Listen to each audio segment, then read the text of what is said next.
My name's Tyler Jackson. I'm host of the Playsheet Sports Podcast, and today we've got a great episode for you. We're going to recap all the Week 4 action, including some historical performances and some games that we've got coming up on our radar. That includes Week 5. We got a couple games that are really key and important in the playoff ratings this week, including one of the most highly anticipated games of the season. Let's go ahead and get into it. For the past 4 decades, Princeton Healthcare Center has provided a quality experience for countless families to give them a warm and safe senior living environment. We're much more than a nursing home, offering skilled nursing services in a long-term care community. If you're looking for a skilled nursing facility that is as compassionate as it is comprehensive, look no further. Contact us today to schedule a tour for you or your loved one. Princeton Healthcare Center, a commitment to caring. Huge thank you to our sponsor, Princeton Healthcare Center. We'll thank them for their support of Playsheet Sports Podcast, as well as our website and all local athletics. Let's go ahead and hop into the show today. I want to start off with our Week 4 action, some of the recaps and the games. And I had a chance to get out the two games. I always talk about it. If you're able to schedule a Thursday game, it's great because we can get more people out to it. And be able to see a little bit more, especially being a one-man show. And man, the Thursday game this past week didn't disappoint. I had a chance to go up to Nicholas County as they hosted Lincoln, and this is always a Thursday game because of I believe it's the Golly Fest or it's something like that. But basically, Summersville gets taken over by a couple of tourists, so they always have the game on Thursday. Even when it's at Lincoln, I still believe it's actually a Thursday game. But man, all you have to say about this is 511 yards rushing for Devin Nash. And usually when you have performances like this, Nicholas County won the game 63-48. It's because, there might be a little bit of stat padding at the end, and I don't necessarily mind stat padding too much, but this wasn't the case in this game. Nicholas County needed every yard and every point that Devin Nash could give them just because it was a shootout. The game was tied 35-35 at halftime. Lincoln actually led it at multiple points throughout the game. It quickly turned into a shootout. The first couple drives, I think within the first 5 drives, there was only one touchdown, and then 11 of the next 12 drives ended with a touchdown. So really, it got off the rails pretty quickly. It was super exciting, and it was different in the ways that they both attacked. Lincoln, they threw for 370 yards, used really an under center play action game, which is something that I hadn't seen a lot of teams do in recent memory. So it was kind of refreshing. And there was one play that was kind of funny that they actually ran play action on 4th and 7, which is really unique. I don't really think that the threat of running is there on 4th and 7, but Lincoln successfully, and the quarterback ended up scrambling for a first down, but just getting back on track. Nicholas County did most of their damage through on the ground. They had one really big play before the half, a 62-yard flea flicker touchdown pass, and credit to Matt Morriston, head coach of Nicholas County, for being aggressive because I've talked about it. I come from the school of, be aggressive. I watched the 2017 Philadelphia Eagles win the Super Bowl by being aggressive. In the NFC Championship game, they ended up stealing 3 points. They got a field goal because they went down the field in 24 seconds to get it. They just didn't kneel on the ball. They got aggressive and they attacked. And it's kind of the same thing Nicholas County did. They pulled out a flea flicker. They tied it 35-35 at the half. And I thought that's incredibly important because Lincoln got the ball and scored out of the break. So you're looking at being down maybe 14 points at home with no answers to possibly stop this offense. So very bold call. Got to give a lot of credit to Coach Morrison for that decision and kind of saving that. And everyone loves a good flea flicker touchdown. It's funny, I talk about the Eagles, but they actually scored on a flea flicker touchdown pass in the second half of that NFC Championship game too. So some interesting parallels there. But getting back to Nash, he was just hard to bring down. He broke tackles. He had explosive plays. I think every one of his touchdown runs was 20 plus yards except for one. The last one was about 10 yards. So they just could not stop him. The offensive line did a great job. There were just so many plays where he wasn't getting touched until he was in the second level of the defense, and even then it was so hard. You'd regularly be dragging 3 or 4 defenders with him. Really an exciting performance, and I think one that Nicholas County really needed to get back to 2-2 because the back half of their schedule is extremely brutal. But I just felt like it was important to highlight just exactly what Nash has done. In my career, I've been doing this for 8 years. I think this is, let's see, 2017, 18, 19, 20, 21, 22, 23, 24. Okay, yeah, so this is year 8 for me, and I've had 4 Kennedy Award winners, but never had a kid that went over 400 yards rushing that I've seen in person. Caden Sims from Meadow Bridge did it last year. And I think he may have done it the year before once too, but he has at least one 400-yard rushing performance, but I wasn't there to see it. So getting to see Nash go for 500 was pretty special. 7 touchdowns on top of it. And he forced the fumble and recovered it on the goal line. That was an extremely important play, probably as important as any of his touchdowns or long runs, because with the way things have gone, special teams wasn't really particularly a strength for Nicholas County on Thursday night. So if Lincoln had scored there, you're looking at a one-score game. Maybe they try to get an onside kick with under 4 minutes to go and recover it, and you're kind of back in the same situation. So he forces a fumble, he recovers it. Just absolutely a great job, incredible performance, one that you're not gonna forget for a long time. And if you were in person, I really hope you're able to appreciate exactly what you saw, because it's something that you may never see again. 500-yard rushers. I don't think that I've even heard of another kid running for 500 yards in a game. No, it's extreme. It's possible because there are teams, you get a very favorable matchup against a very bad team. You could run it up if you want to. I've in the past couple of years, we've seen teams that have let their quarterback throw for 10 and 11 touchdowns in a game. So that sort of stuff isn't necessarily uncommon, but just extremely rare. And I think, especially in this day and age, it deserves some recognition because chances are you might not ever see anything quite like that again. But again, congratulations, Nicholas County. And Nash, of course, was our player of the week. Lewis Nissan player of the week for that performance. I want to move on to Beckley Bluefield, which is a game that I got to cover on Friday night. And I've seen a lot of Bluefield this year. I'll see them again on Friday, and that'll probably be one of the last times I see them this year. Well, during the regular season, just because a lot of the games I've seen are a matter of circumstance with them. They've played Princeton. That was my first look at Princeton and Mercer County rivalry. And then the game against Beckley, it was a good chance for me to get to Beckley and see them locally, and ended up being a great game. Honestly, I thought that both the games I chose this week were probably the two best games to choose. So felt really fortunate that ended up being the case. But this game, Bluefield ended up winning at 34-28. They scored the game-winning touchdown with, I believe, 47 seconds left to go. Jeremiah Jones. And I feel like this was just another progression in Bluefield's step of as they head towards being a title contender, and a terrific game on both sides, very competitive. But for Bluefield, the thing that just really stood out to me is they had over 400 yards of total offense. I think Beckley was over 200. So they were able to move the ball efficiently, and the game plan coming in was great. They were able to scheme open some coverage busts. Beckley bid on a couple things, so there were 2 touchdown passes that were wide open. I think for about 40 and 50 or 60 yards. So just it's just a great game plan. Max Simpson played great at quarterback. Pax Calhoun had over 100 yards. I think that might have been his that first 100-yard receiving game of his career. And I think that he's firmly established himself as a top two receiver in Class AA. For Beckley, I thought they had some good things that they did. They tried to run the ball really well with Gage Burdett. I think he got banged up a little bit there at the end because they weren't able to run him as much. But I thought they had a good game plan with being able to attack the flats, and their receivers did a good job with the ball in their hands. Just, when they look back on this game, they're going to look at those 2 coverage busts because they kind of gave Bluefield 2 easy touchdowns there. That they're probably the easiest. And Bluefield was really able to thrive on explosive plays, but in the second half they didn't need to lean on them as much. They had drives of, I believe, 10, 11, and 12 yards consecutively, and the 10 and 12 play drives ended up resulting in touchdowns. And they did have an explosive play. I think they had a 46-yard touchdown to cap off the 10 play drive, but it just showed the ability to sustain. And I talked about it with a young team. It's really hard, really, with any team. It's hard when you're getting those big plays.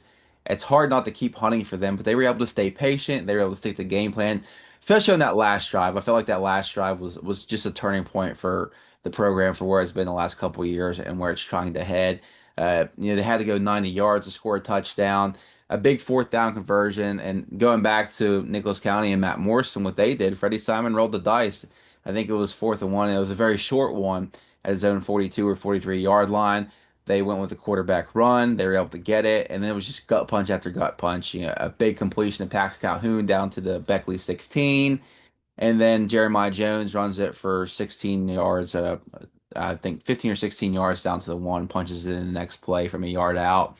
So that was just, I feel like that was a big boy drive, and that's really where they grew up. It takes a lot to be that patient And it's hard to string that together because Beckley, they have good players too. They have really good players. They have an idea of what they want to do, what they want to do to stop this. And Bluefield was just able to do what they wanted to do. They were able to connect, and I never really felt like they were pressed. They're young, but I just never felt like the moment was too big for them. It kind of felt like once they got to that point, like Bluefield was going to win that game. And Beckley on the drive before that, they had a 4th and 2 in their own territory. I don't necessarily blame them for punting there because it was they had it at 3rd and 1 and they got hit for a loss, and it was tough. It was a long, it was two. If it was 1 yard, it was a very long one. So I don't necessarily blame them, but sometimes decisions like that come back and bite you. I don't know if they'd take it back if they could, if they try to go for it. It's tough. I just like what they did in the passing game though, where they were able to get easy plays anytime they needed like a 3rd and long or 3rd and short, and they wanted to go to the air. They were able to get their athletes in the flats. AJ Thomas did really well pressing Clary, had over 100 yards receiving, I believe, and I don't think that any of those catches or yards really came on anything vertically. They were able to just get him in the flat, and he was able to do most of his work after the catch. So, yeah, decisions like that shape the outcomes of these games. And for Bluefield, they're 3-1 for the first time since I believe, 3-1 would be a little while, but they're over 500 through 4 weeks for the first time since 2020. And that's always been the issue the last couple of years is that, they'll start 1-4 or 0-4 or 1-3 and have to dig their way out of that hole. And they're currently on a very good trajectory right now. They'll go to Independence, and we'll talk about that in a couple of minutes. But they're in a very good spot to maybe bring some playoff games back to Mitchell Stadium, which they had the chance to do that last year, but the weather and usage of the stadium, they ended up hosting a home game that was played at Honeycutt Stadium in Princeton.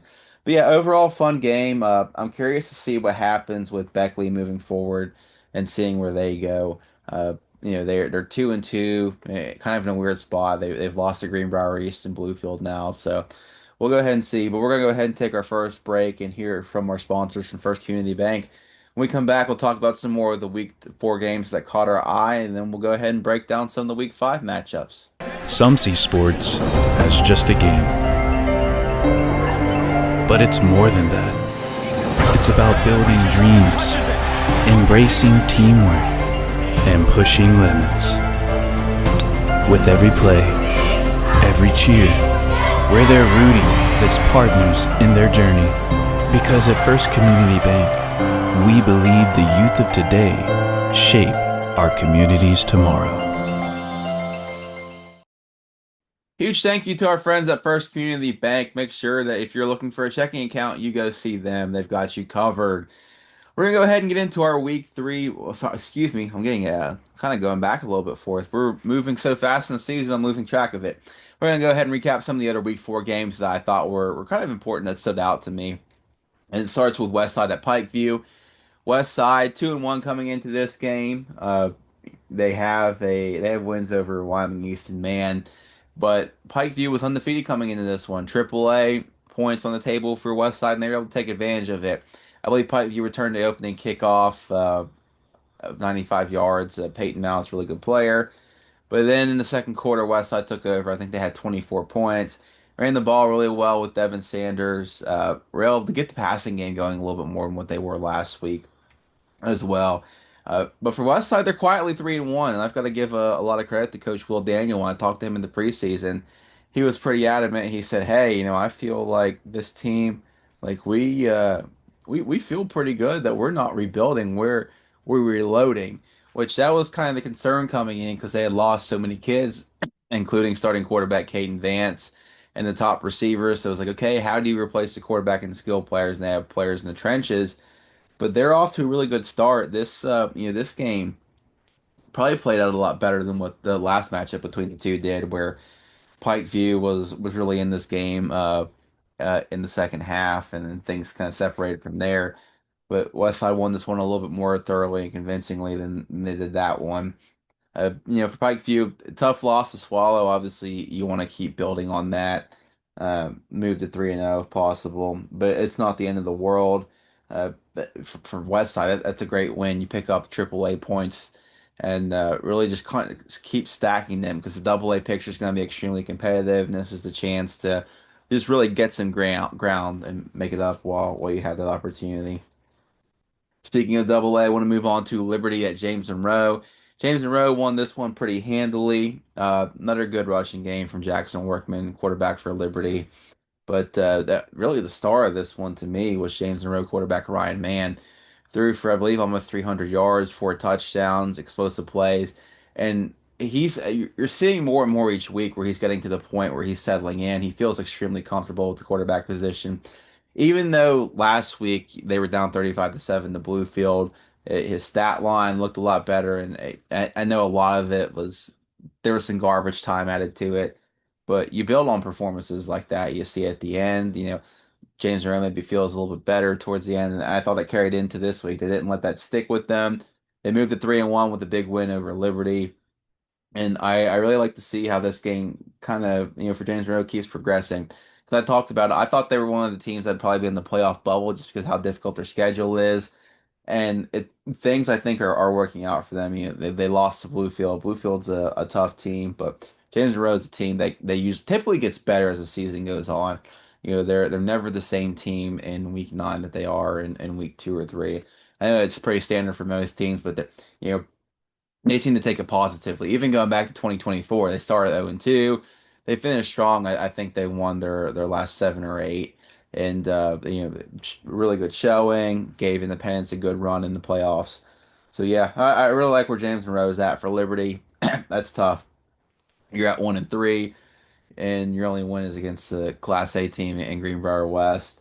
They with the way the double A picture is now, they're dangerously close to kind of falling out of contention early, and I'm curious to see if they can turn it around because they schedule still is tough ahead of them, and I know that coming in there was a lot of excitement about maybe this might be the year they get back to the playoffs because their offensive line they had more veterans, they had some guys returning that had played a lot of football.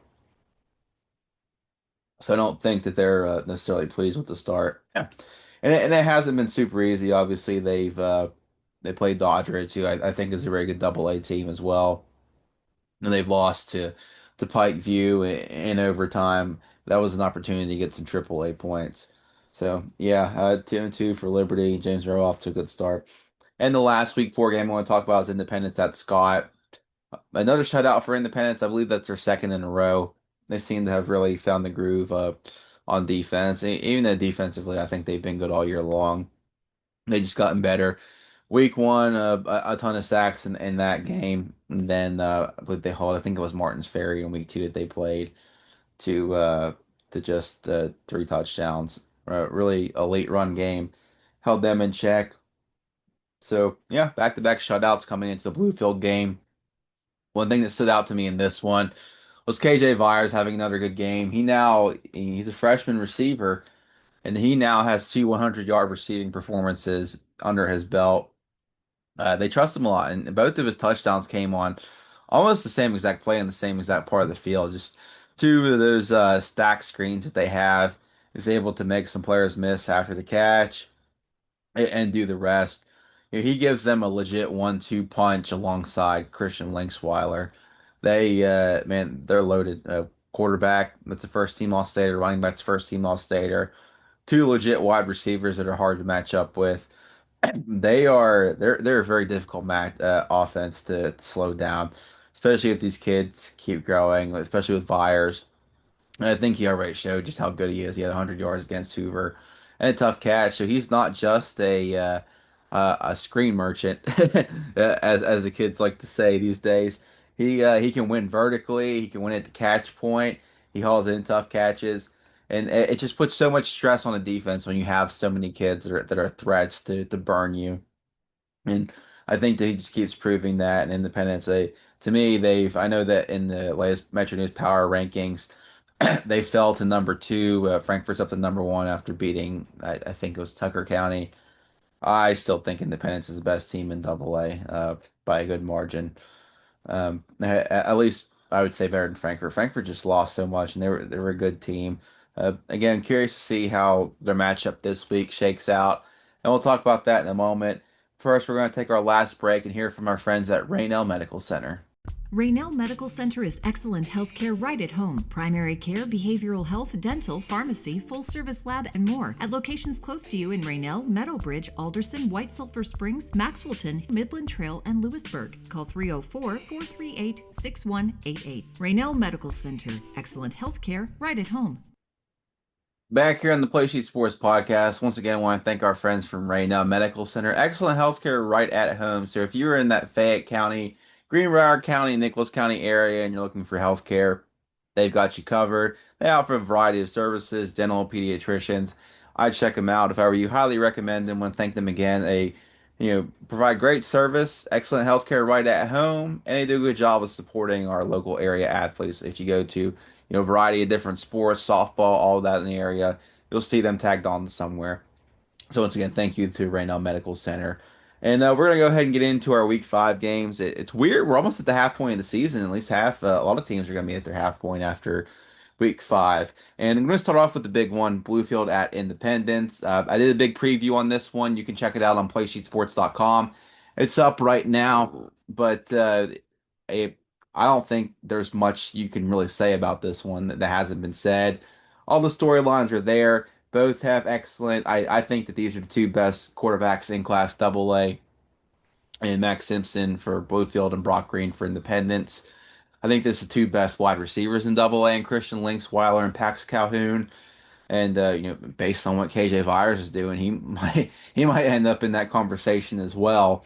I think you have a couple All-State defensive players here as too. Independence probably has like three that are probably deserving of All-State recognition. And Jameer Harris from Bluefield, defensive lineman, is playing really well. I think he has 5 sacks coming into this game, and a lot of them have come at big points in games. So he's a really good player. They're just great players all around. And of course, running back Silas Nelson, the area's reigning offensive player of the year. Bluefield has two really good ones in Jeremiah Jones and Willis Wilson. So hey, if you look all around, there are stars everywhere. This will be with the WVSSAC ratings. This will be the number one team in Independence hosting the number three team in Bluefield. And in a lot of ways, I think there's a lot of hype with this one getting potential state championship matchup vibes. And I get it, and I don't necessarily disagree with it. I think I don't know that they're the two best teams. I don't know exactly where Bluefield fits in all this. It's so hard. I feel like I know enough about Frankfurt to know that they're probably not the best team, but I don't know like if they're better than Bluefield because they lost against so much a really good team. I just don't know if they're right there yet, back to where they were last year or really in the same league as these teams. But yeah, these this game should have a little bit of everything. Uh, it's tough. If you're Bluefield, you have to figure out a way to slow down Independence's pass rush and to be able to take advantage of what's behind it. If they blitz, you have to be able to hit on big plays, and that's the one thing that stood out from Bluefield's Week 2 loss against Princeton. They were just never able to really connect on those big plays against the blitz. There were maybe two or three here, but they were never able to punish them with touchdowns and get them out of it. And even if they are able to get Independence out of the blitz, the Patriots have a really versatile pass rush. They have a good defensive line. They have good linebackers that they can either rush or drop out. That they don't have a lot of tells pre-snap. They can bring pressure from anywhere. And then I've talked about it before on this podcast, and I've written about it a lot. But Isaiah Conley, a really good defensive player that can be moved all over the line with his versatility. You can move him on the edge. You can move him into different gaps. You can mug him up and get pressure. You can basically dictate who he's going up against because of how versatile he is, and that's scary. He is a legitimate game wrecker. So I'm curious to see how Bluefield tries to game plan for him, because he will destroy an offense by his own, and in a lot of ways he did against Herbert Hoover. He had 3.5 sacks, and for Bluefield, it's so tough. I feel like they almost have to play a perfect game here because they turn the ball over. Independence can strike quickly. They can generate those turnovers. They can put you behind the sticks. They can make it so that similar to the Princeton game where Bluefield's always living in third and long. They were one of 11 on third down conversions because they had to go 10 and 11 yards to convert.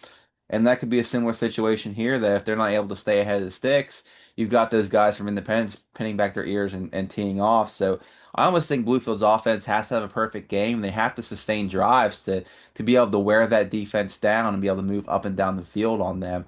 And to put together that kind of consistency against a really good team is so difficult.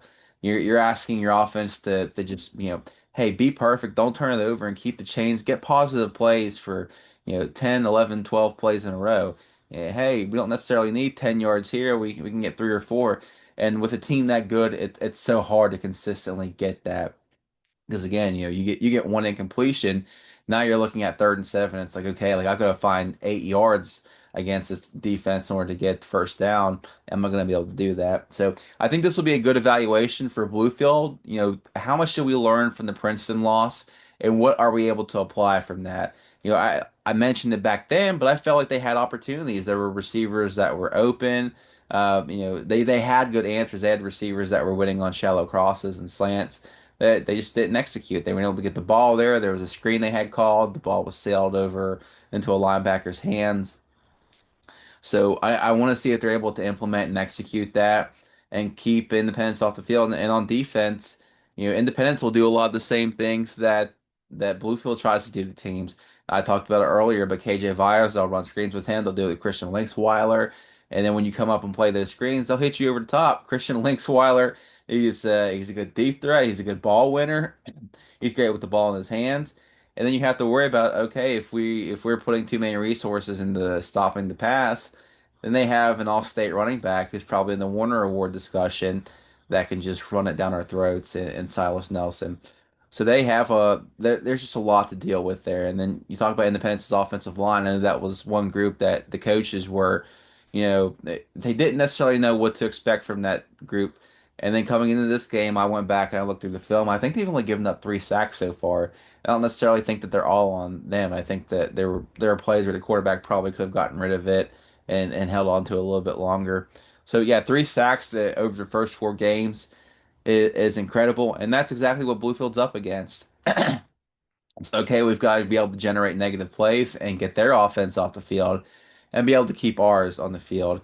I believe it's supposed to rain, which may play into this one a little bit. I know when these two teams met in 2022, it poured to rain. I don't know if we're going to get that, but it was a factor in the game. There were turnovers, there were fumbles, and it ended up being a 20-12 game. I think that might aid Bluefield a little bit if they're able to kind of keep that low scoring. Anytime it's low scoring, it's probably to the advantage of the team that, you know, is perceived to not be the best in the matchup just because one coverage bust, one slip, and then all of a sudden you're in the game. That's exactly what happened when they played in that first round game in 2022. There was a passing touchdown, and there was a 40-yard run up the gut. So yeah, I think that this is a matchup. It's rare that you're able to get one of these a year. Well, whenever the calendar comes out, you circle it. We weren't able to get it last year because of the hurricane, so we'll get it this year. I think it should be fun. I've gone on record. I think Independence comes away with this one. I think it's probably a game that's close in the first half. In the second half, Independence probably pulls away a little bit. But I say that with the disclaimer that Bluefield really has grown up each week they look better. You know, I don't know if they'll finally get to that threshold to where they're able to beat Independence. If they do, I think they're sitting pretty for the 1 seed. And either way, like both these teams, regardless of what happens, have a shot at that 1 seed just because the schedule gives them enough opportunities to get back in the clear. Independence still has Princeton on the schedule. Bluefield has Greenbrier East and Nicholas County and Pikeview, all AAA teams still on the schedule. So there's plenty of opportunity that even if you lose this game, you're probably still going to be hosting at least to maybe the semifinals, if not the state championship game. So. Yeah, a lot to watch here. If you want the full preview of it, again, go to PlaySheetSports.com. I've got my preview up there on that. But we'll go ahead. We'll recap this one. I look forward to next week's episode, just talking about that and seeing how everything transpires. But I want to move on to next game. I think this is going to be a really big game, especially for Greenbrier East. They'll end up playing Oak Hill this week. Greenbrier East is AAA team this year. Oak Hill's in Quad A. And Greenbrier East right now is rated number 4 in the playoff ratings of WVSSAC. The Greenbrier East is in the situation where they have a tough part of their schedule still ahead. I mentioned they have Bluefield, they have Princeton, they have Nitro. They have a lot of really good teams. They're trying to get their wins where they can, to kind of bolster and buffer their playoff position and rating. And this is a great opportunity for that. Oak Hill brings in some quad A points. I've seen them. I don't think they played super well against Princeton. I don't think that's reflective of who they are. But they made a change at quarterback. I still haven't checked on this. I need to, whether or not it was like a health thing or whether it's just they felt like it was the best opportunity for them to win. They made a change at quarterback. They went to Lewis Kid, and he seems to be performing really well. He threw for actually had it pulled up right here, but he threw for over 100 yards and I think rushed for maybe for maybe 50 or so, which kind of puts him into that same thread of it's a dual quarterback. He's able to he's able to move with his legs and put extra stress on the defense with all that. Uh, and I think that's interesting because Oak Hill last year when they had Devin Richardson, they were able to do so much of that where they just stressed defenses with him. He was their most explosive player at the quarterback position. He had a good arm, but he was just so electric with his legs. And yeah, it really, really, really is kind of curious. I'm curious to see if it's going to be Luke Endicott back at quarterback, or if this is what they want to do. Hey, we're just going to roll on with Hicks and see if that works for us. Make sure I've got the right name on that. Yeah, Antoine Hicks. There have been so many Hicks, Armani Hicks, Antoine Hicks. I just wanted to make sure. But yeah, 11 to 9 passing, 127 yards and a touchdown. And for Greenbrier East, they've been able to lean on that run game. AJ Godfrey has been really good. Uh, you know, Nate Suttle had one of his better games last time they played 2 weeks ago. They were on a bye this past week. So again, if you're Greenbrier East, this is your opportunity to build on what you've done in the early part of the season, 2-1. You have a couple wins over two quad A teams, which is really, really helping keep you afloat in that rating system. So this is I don't want to say it's mandatory, but this really boosts your positioning if you're able to grab this one. I know a lot of the attention is going to go on Independence and Bluefield, but this is quite. But any other week, this would probably be the top game of the week just because I think it's that important. And for Oak Hill, obviously, you want to stay back on track still. They this will make 3 of their games are against AAA opponents, and that's kind of a situation where they they only have so many local quad A teams to play. I think it's just them and Beckley south of Charleston, so you're trying to fill the schedule out however you can. But yeah, and I don't necessarily think they're in danger of missing the playoffs. I think they're a couple winless teams right now in the playoff picture in Quad A because there just aren't enough teams.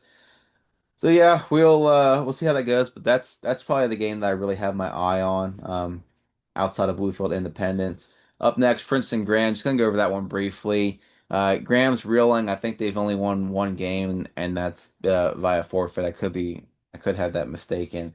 Probably get better once they get in district play, and get some teams that they're a little bit more familiar with, and for the area. But I don't think they're going to give Princeton much of a run for their money. Uh, Princeton does there some interesting developments here. They'll be without Kalen Kaiser for a couple weeks because he got hurt. He got hurt in the not the Bluefield game, in the Oak Hill game. So they had a bye week. He'll be out, but he will return, I think, in 2 to 3 weeks. So they'll get him back, but he'll be out in the meantime. Uh, yeah, I just think Princeton has too much for them. Too talented. I've seen Graham, and just based on how their season's going, I'm not entirely sure that this is something that favors Graham, which is probably tough for some of the local teams like Bluefield, where you're just like, hey, like if hey Graham, can you get a win to help us out? Which they'll get points from James Monroe. I think James Monroe's going to get them points. But yeah, if you're Princeton and Bluefield and you schedule Graham, you're probably hoping that maybe you get something more reflective of what they were the last couple of years as state title contenders, as opposed to what they are in their current state. Which it's hard to. I've talked about with Bluefield. It's hard to maintain that level of success for so long. And they got some good young players. I think the Palmer kid at quarterback is a dynamic athlete, and maybe he poses more of a threat in this game as he gets his feet wet. But I think it'll be a good game for Princeton. I anticipate they'll still be undefeated after this one. And last game we want to talk about is Shady and Pikeview. This is really interesting. For Shady Spring, you've got one win to your name in the St. Albans game. You come in at 1-3. This, if you lose this game, it kind of feels like the season's heading towards it, might be over because you drop to 1-4 at that point. They've lost to Oak Hill, they've lost to Nicholas County, they've lost to James and Rose. So again, 1-3. Pikeview in the meantime, 2-1, and you're looking to get this one because you want those points. Pikeview really wants to be in the playoff picture and be considered for that. You have to win this game. Shady Spring has struggling. Try to hit them while you can and come in there and steal this one. And Pikeview's competed with Shady before. They've given them some interesting games. I think back in 2021, they almost had them beat, and Shady needed to win that game to get to the playoffs. Shady was able to rally late. Yeah, this is really intriguing. I know a lot of people are probably going to look at the records and won't think much of this, but I think this projects to be a really competitive game and really interesting. Pikeview wants to get their running game going, and they have some really good players in order to do that. I talked about Peyton Mounts, Braden Mullins. Uh, yeah, so again, really curious for Shady. They've really struggled to throw the ball. I know Cal Colacerto was 1,000 yard passer last year. He's on pace. I don't think he's going to get to 1,000 yards, and it's just tough trying to reload with the players that they lost. They lost some really good receivers, some pass catchers. Uh, so it's tough unless they find something. And maybe on defense they're able. Maybe on offense they're able to get their run game going with Snodgrass and Helmer and Romage and all of them. But the last couple weeks, it's just not really clicked for them. So I think this will be an interesting one. I don't want to say Shady has its season on the line right now, but that feels like this is, if you don't get this one, that might be it. And we've seen teams come back from 1-3 deficits before, but it's really hard in AAA, especially with some of the losses that they've already taken, and your opportunities to get bonus points, I think, were Nicholas County and Oak Hill, and they just weren't able to get them there. And I don't think the James Monroe loss is going to help them much any either. But yeah, they'll do it for all the action. Again, week 4 was a terrific one. Some of the best performances. Devin Nash, obviously, what the watching the Bluefield Beckley game was a real treat, just because for me, I know people always go in because I write about one team more or whatever. They think that I favor that team. My only ask when I go to a game is that it's competitive. It comes down to that sort of atmosphere, or we get some sort of storyline where a kid runs for 300 yards. That's all I ever ask for. I don't ask for one team or another team to win. I just ask for a competitive, great game that I can write a great story about. Nobody wants to cover the 70-6 games. It's far less fun. But this week gave us a lot of those games that you really, as a writer, you get excited to write and try to contextualize for a reader. So yeah, and it's been a great job. Getting a great time kind of recapping it with you as well here. So. Yeah, we'll go ahead and wrap it up there. We'll be back with you next week. Talk about a lot of the week 5 action. Again, these week 5 games, Bluefield at Independence, Oak Hill, Greenberries, Princeton Graham, Shady Pikeview. I think there's going to be a lot to talk about, and we're going to learn a little bit more. And maybe we'll give out some half season or half season superlatives since we'll be halfway through the season for a lot of teams. But until next time, I want to thank you for joining us on the Play Sheet Sports Podcast. I've been your host, Tyler Jackson. We'll see you next week.